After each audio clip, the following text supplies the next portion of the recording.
In opposition to the green light of will stands the ancient power of the yellow light, the power of fear. Fear is a primal emotion, one that can cripple or motivate, a feeling that can force an individual into inaction or force them to take actions that they deem necessary.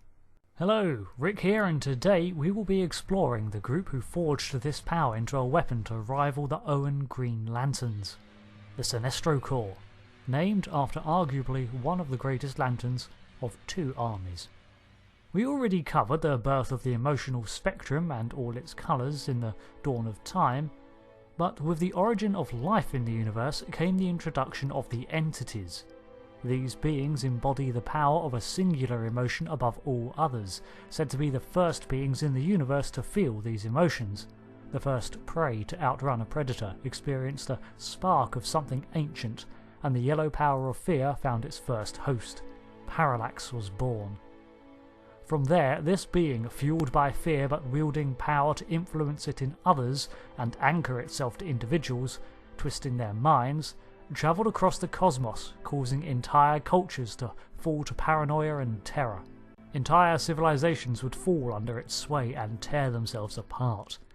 The prey motivated by the fear to never be prey again.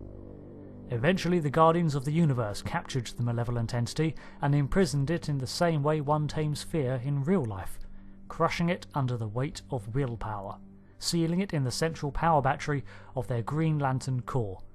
The entity for a long time was contained. I tell you this story so that you understand the nature of fear in the DC universe, its corrupting influence. Another tale then. In his time, the greatest Green Lantern was Sinestro, a Korugarian from Sector 1417. Korugar was a planet falling into chaos of its own making, and eventually, as its sector's protector, Thal Sinestro could stand by no longer and took direct control in bringing order to his homeworld. However, his rule became totalitarian and his regime strict, until the Guardians of the Universe took notice and stripped him of his ring. But he did not let that stop him. After all, he had been a Green Lantern, selected because of the power of his will. He went to the Weaponers of Quord and had a new ring forged, one away from the Guardians' control, one forged on fear. Time passed, in which Parallax was freed, the Green Lantern Corps were destroyed and then rebuilt, and new heroes rose in its ranks. The power of the Yellow Ring was duplicated and spread to those in the universe who had the ability to instill fear in others, and the creation of the Green Lantern's recurring antagonists, the Yellow Corps, was created. Their mission was twofold: to subvert the Green Lanterns, to show that a universe policed by fear would be easier to manage, and to change the Green Lantern Corps to better suit Sinestro's vision through adversity. If they don't change, then the Sinestro Corps will eventually replace them. The rings, created as a mirror of a weapon of which Sinestro was familiar with, sought out those who could terrify others, those who could instill fear and compliance. This meant that they often found their bearers in the criminals and the monsters of the horrifying corners of the universe, those who themselves were often the subject of folk tales and hearsay, the literal monsters under your bed, or the one just over your left shoulder. Sinestro is controlling and arrogant, but he understood that to rule over such a crowd and form them into a semi-capable force, he would have to put himself on an unquestionable position of power over them. It is for this reason that the Corps is named the Sinestro Corps, not the Yellow Lanterns, though this terminology isn't incorrect.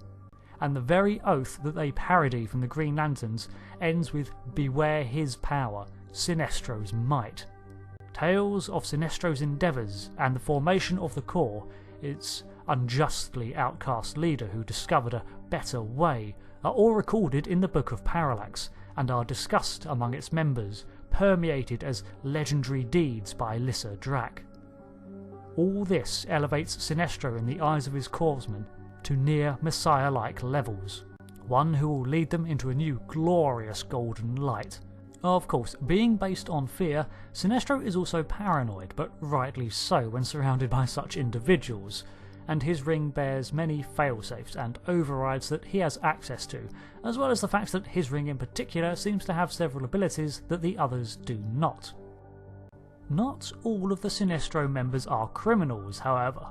Some, like Grey Nun, a size-shifting alien, are simply intimidating individuals, or Prince Lorix, who goes by the incredibly accurate and imaginative alias Space Ape. These individuals align more to Sinestro's end goal of the core, which is to instill order. Through intimidation, sure, but they focus on the end goal, not the methodology.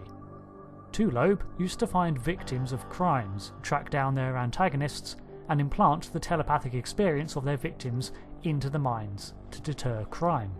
The general principle for the Yellow Lanterns is to spread fear throughout their assigned sector, when not being marshalled for a scheme by their illustrious core leader, Sinestro. Naturally, this builds the terrifying reputation that the overall plan of intimidation requires, and allows those in the core to revere Sinestro further for his permission to act out.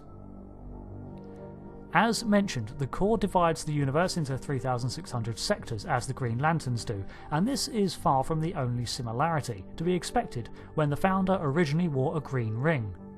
So let's start there, the rings. Like their many counterparts, they draw energy from a personal power battery, which in turn siphons power from the central power battery. Well, mostly, but we'll get to that. The ring has the same abilities to protect the wearer from harm and simulate environments to sustain the wearer even in extremes. It has communication functions and translators, telepathic links, and access to an interstellar network for faster than light travel. It too can fire energy beams and generate constructs. However, more often than not, these constructs end up taking on a more menacing appearance when created. This is because the ring's power is amplified by the emotion of fear in both the wielder and those around it. This effect is so profound that the rings can even charge off of the ambient fear of a populace. One ability that the rings do have is the power to scan a person's psyche and reveal a target's fear to the user, which then creates an effective cycle of fear fueling the ring, which in turn amplifies the fear. More similarities exist in the oath that they swear. The beginnings of the Sinestro Oath parodies and flips the Green Lanterns, showing its opposition in ideology. The middle segment is its mission statement of sorts, with a greater emphasis on intimidation, and the final is a warning to both those who oppose the core and a reminder to those within to respect its founder. So the central power battery is generally the most common way to charge the rings, functioning the same way as the green battery, concentrating the ambient fear of the universe into a coherent energy source. But it has also been proven that other sources can power the rings, like the mentioned ambient fear of a large population. Likewise, a more focused fear engine could be used to replace and charge a battery, or even parallax itself. The base of operations has likewise been as varied as their power sources. An artificial war world has been used, which is effectively a mobile fortress. Quad itself, the home of the weaponers who forged the rings, and New Korugar, Sinestro's subjugated home planet. And it's in this last instance that we see a modicum of restraint, as the populace is expected to conform to the core's authority and the Korugarian culture is crushed under a yellow boot. But overt cruelty against its people is not permitted. The uniform of the Sinestro Corps is built on the design favoured by Thal Sinestro, the 8-pointed star with a high collar, metal armbands and a belt. Unlike the Green Lanterns, however, the design is not able to be altered by the wearer without Sinestro's express permission. Yeah, Lissa, you can wear that. That's fine. Oh, is it hot? I'm hot. Seriously though, it's just another example of Sinestro's desire for complete control, and perhaps an attempt to further unify such an unstable core. However, as green is the centre of the emotional spectrum, it exerts no influence over its wielder, but the further from the centre you drift, the more influence the emotion has over you. Fear's effects are insidious, and not as noticeable as, say, the explosive rage of the red light, but it does have an influence.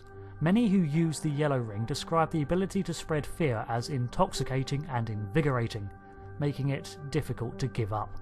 A member of the Sinestro Corps would do well to remember that they are effectively tools of Sinestro, extensions of his will. The thing is, Sinestro is doomed to fail. Fear is not forever. Its hold over a person or even a populace cannot last. A body becomes exhausted by it, a people become apathetic to it. Any form of tyranny will never endure, a brutish club of a tactic that history has shown repeatedly to fail. Despite Sinestro's goal to instill order in the universe, the yellow light of fear all but ensures that his work will never be done, because inevitably he will be the cause of such unrest, and his core isn't just going to stop either, because fear seeks to take control. This is further reinforced by the joining of several Sinestro core members into the Green Lanterns, those members who wish to restore order above the drive to spread fear. They understand that fear can be used to intimidate, but isn't an answer in and of itself. Thanks for listening to this cultural index. The Sinestro core is pretty awesome. Thematically, I've always seen it, at best, as an extreme version of what Batman does. The difference is Batman still has hope.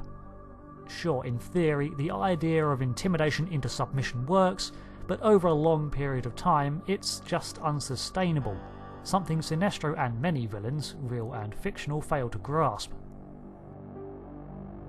Next index can be chosen below in the comments, and I was thinking either the Kryptonians from the Krypton TV show, which I just got done watching and was pleasantly surprised by, or the Singili elites of the Halo universe. Until the next video, thanks for watching again, and beware your fears made into light. Goodbye.